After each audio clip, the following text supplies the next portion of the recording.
Ce qu'on me reproche d'avoir répondu à l'appel de Macky Sall lorsqu'il y a eu cette période de Covid, xamuñu woon lan la mu ne ma daal chinois yaa ngi dee américains yaa ngi dee tubaab yaa ngi dee te fii la jëm si xamuñu ndax danañu mucc xamuñu ndax duñu mucc booba dialogue national nañu ba pare ba nga xam ni normalement daf maa war a jox statut chef de l'opposition ànd ak 4 milliards looloo dàq fuuf lii ma nekk puisque joxuma dara fii ma toll ci ses bi ay miettes rek mais bu ma nekkoon chef de l'opposition am 4 milliards di wër Sénégal kon heure bi dana fekk déjà ma nekk président c'est clair y a aucun doute là-dessus mais mu ne ma loolu la ñuy def wala dañuy gàttandu lii ba mucc ci soog a xam lu ñuy def waa Guinée ñan ñoo daaneel Alpha Condé ana ña ko daaneel ñoo yor nguur ku ko yor waaw kay waa Mali ñan ñoo daaneel IBK déedéet ñi ko daaneel laa wax ñoom imam Dicko la ak opposition bi ana ñu ñoo yor nguur ga ku ko yor waa Burkina ñan ñoo daaneel nguur ga déedéet opposition bi ñoo xeex ci mbedd yi ay balais citoyen yu kenn xamul mais ñan ñoo ko yor armée bi donc du xel nga jàpp ni da ngay daaneel toog c'est complètement irréfléchi c'est pas que daaneel nga que da ngay toog waaw li ma def man mooy dëgg mais teeluñu koo xam léegi nag xam nañ ne mooy dëgg waaw moo tax dëgg moom du réer loolu la wolof wax daf ni mooy mujj mais ki ko ñemee def nag mooy ki mu ko leer ni yàlla waajal na ko mu mën a muñ diggante bi mu koy def ak ba dëgg ga di feeñ ci bëtu ñeneen ñi lañu ko cay teg ci jam-jam waaw bu ko mënul rek jaru ko donc jàmm moo am importance te jàmm moom la suñu kilifa yëpp bëgg moom la sëñ Muntaxa bëgg moom la sëñ Mbay Si Mansour bëgg moom la Laayeen yi bëgg moom la Njaasaan bëgg moom la waa Popenguine bëgg moom la Ceneba bëgg moom la roi Oussouye bëgg moom la suñu mbokku séeréer yi ñi topp roog seen bëgg Serigne Cheikh doon wax ba ñu ko laajee ne ko turu yàlla yi dañ ne 100 la 99 yi wax nañ ñu ko centième bi lan la mu ne leen roog seen puisque mooy bu séeréer yi te nekkul ci liste bi puisque xam na ne moom yàlla nee na qu'il se conforme à l'idée que se fait de lui son serviteur donc c'est roog seen c'est possible donc 2024 gëm nga ne jàmm jooju ñu ragal dina am ci Sénégal man gëm naa ne jàmm ji dina am non président Macky Sall damaa dem këram mu invité ma ndogu ñu julli timis julli gee moo ma jiite timis bi daf na ma jiiteel ñaar yëpp puisque man bu ma jiitee bu ma juumee yow di nga mën a wax subhanallah mais léeg-léeg yow nga wax ay saar yoo xam ni du ma ko xam boo ci juumee du ma mën a wax subhanallah donc yaa war a jiite ma ne ko déedéet jiiteel timis bi mu jiite timis bi tari ñaari saar benn bi ayatul kursiyu ba mu ko tàmbalee nag ma teewlu gën a teewlu ndax dafa maa daloon ci Ablaye Wade ma jëli ko aéroport mu ñëw dem permanence rek song ayatul kursi yu ma ne yàlla na egg ak jàmm de sinon bu eggul dinañu am problème mais mu tari ko tari bu leer deuxième rakk bi mu tari Quraysh tari bu leer imam bi fàttali na ko falyabudu rabba hadha al bayt alladi at'amahum min ju' wa amanahum min xawf ma ne ko loolu nag mooy sa lettre de mission yow en tant que président de la République puisque yàlla mi ñu moom dafa warloo ak ñun ñaar daf ne fexe ba duñu xiif musal ñu ci xiif dundal ñu ba duñu xiif fexe ba duñu jàq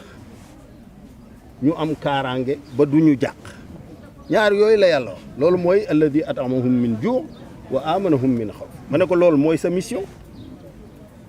ma ne ko benn bi yaa ngi ciy def li nga mën yaa ngi defar ay forage yaa ngi def bourse familiale yaa ngi def ay piste et cetera dama dem Bandia fekke waxtaanu ay libanais yoo xam ne dañuy def chasse xamuñu kan laa doon puisque maa ngi sol samay lunettes sama casque ak sama masque ñu ne ñoom dañ daan wër àlli Sénégal yi di rëbb mais li ñu gis ren bi ñu ñëwee ci ay forage ci ay piste ay nangam musuñu ko gis ma woo Macky ma ne ko yow sa affaire u Diamniadio bi mu ngi bëgg a romb Diamniadio sa vision bi parce que li ma ne yi ma toogal ñu ngi wax say piste ay Matam ay Podor ay village yu kenn xamul yoo xam ni boo fa demee léegi c'est complètement transformé ma ne ko loolu yaa ngi ci mais fii Sénégal toll nit ñi jàq nañu puisque defe nañ ni le 30 bii la Sénégal di tàkk ndax procès Ousmane Sonko bi ma ne ko léegi nag man am na lu ma ci bëgg a def mais du ma la wax lan la danga may bàyyi ma def rek bu ma defee ba pare bu la neexee alhamdulilah bu la neexul nga dàq ma yaa yor décret bi donc y a pas de souci mu ne ma bon d'accord vas-y ci laa xëyee ci fajar bi dem seeti Ousmane Sonko falaa jullee fajar tari inna anzalnaahu fi laylatil qadr jeexe salaamun hiya hatta matla'il fajr. Pourquoi jàmm ji di yam fajar? Pourquoi salaamun hiya hatta matla'il fajr? Yàlla moo ñu ëpp doole ñun ñëpp ragalul kenn. Et pourtant il fait descendre tous ces décrets la nuit. Inna anzalnahu fi laylatil qadr.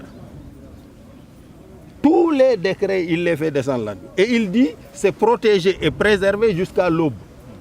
Parce que guddi gi kenn du gis li muy def lan la. Mais fajar gi mooy frontière u guddi ak bëccëg bu ko muree rek ñi nga xam ni ñi décret bi neexu leen ñooñu ñooy jóg nag nekk ay xannaas di yu was wisu fii su duuri naas moo xam minal jinnat wan naas loolu moo tax yàlla pour se protéger de ces humains là de l'homme là-bas il dit seulement qul a'udhu bi rabbil falaq. Il convoque seulement la seigneurie. Mais quand il s'agit de l'homme, il convoque Rabbinas, Malikinas,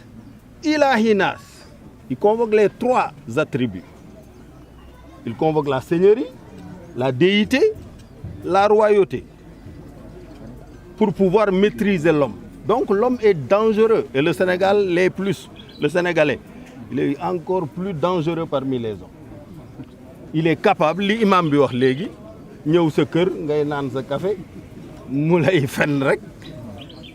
c'est malheureux mais c'est comme ça. Nous sommes un peuple très bizarre et très surprenant. Beaucoup de menteurs,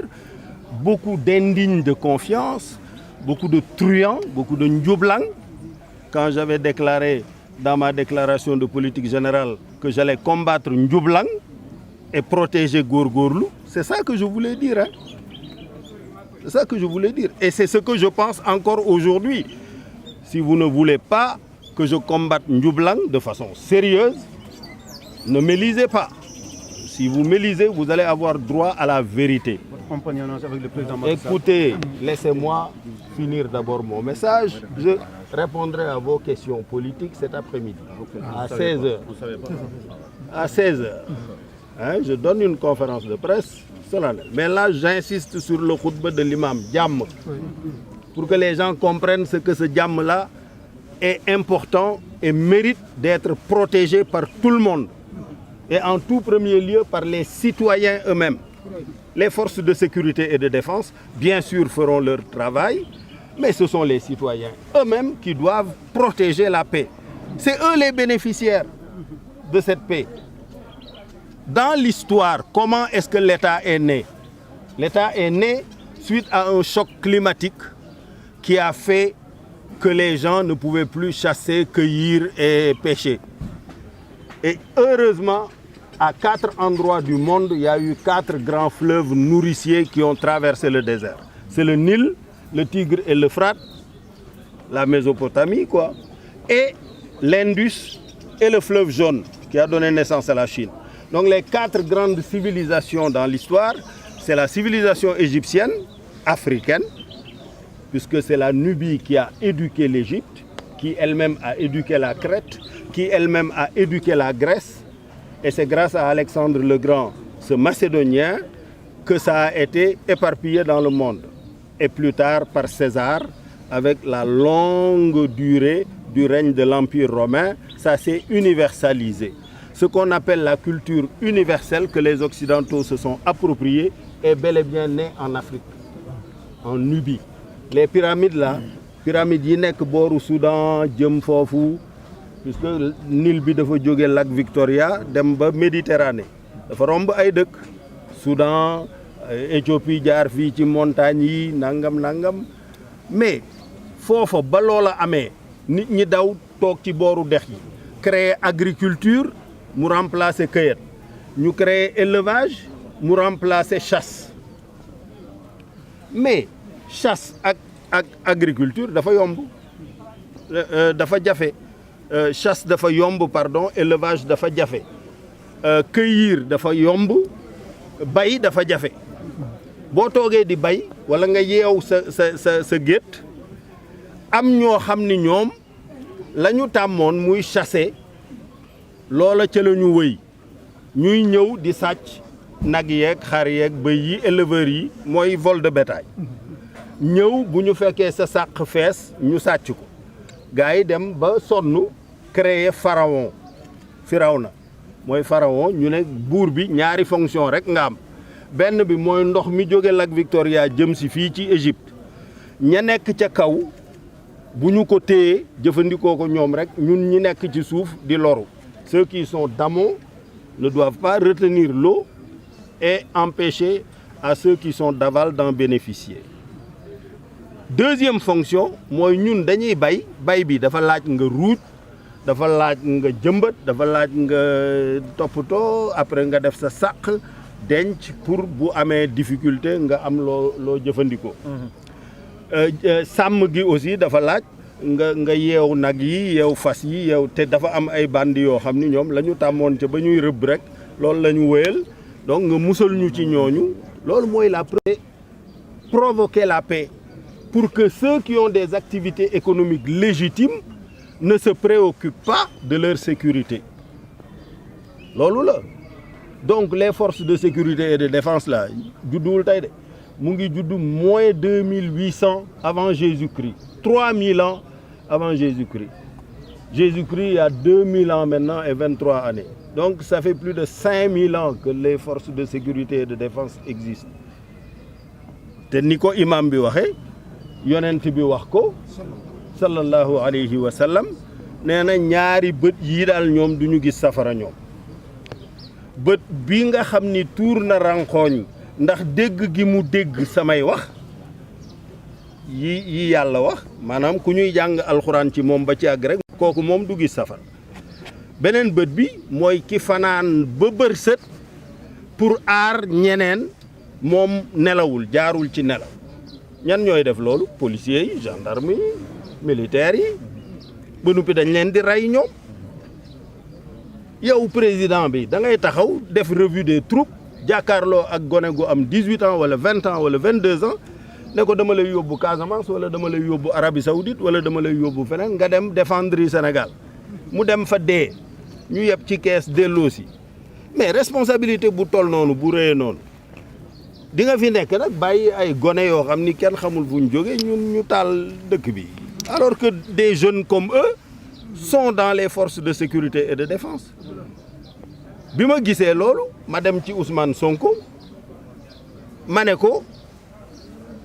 ku bëgg a nekk chef suprême des armées te loolu mooy président de la République doo yàq seen fête seen marche bii ngeen di def le 3 avril nga xam ni day saboter fête gi baleen ko puisque bu ngeen defee marche force de sécurité yi danañ fa bàyyi entraînement ya ñuy entraîner di ko waajal 4 avril ñëw dal ci seen kaw puisque du ñu leen bàyyi ngeen yàq Sénégal parce que addina bi yëpp feet gi la ñuy gën a seetaan bu feet gi yàqu woon kon du ñu taxaw fii di wax addina bi rajo yeeg ñëpp ci loolu la ñuy nekk Sénégal tàkk na Sénégal a ngay lii ba léegi d'ailleurs y a des chancelleries yoo xam ni photo mars yi la ñuy yónnee ci seeni réseaux sociaux pour wax ne ah lii kat moom xëy na mu amaat Sénégal nangam pour yàq rek parce que du ñëpp ñoo bëgg Sénégal nekk ci jàmm. D'ailleurs dem tey ci suba rek maa ngi wax ak benn professeur chercheur boo xam ni ku xarañ la ci wàllu terrorisme mu ne ma dafa am benn burkinabé bu ko woo ne ko ñun daal leen rek ñu intéressé mooy Sénégal tàkk wala Côte d'Ivoire tàkk puisque bu ñaar ñooñu bu ci benn tàkkee rek sunu affaire baax ndax ci sous-région bi day matale surtout Sénégal nag mu ne ko Sénégal moom bu tàkkee moom sunu affaire day daal di baax donc na ngeen bàyyi xel ci ne am na ñoo xam ni une internationale du terrorisme ou du désordre les deux. Il y a le terrorisme djihadiste islamiste radical, c'est un fait. Mais il y a des terroristes pires que cela qui veulent créer le chaos et le désordre,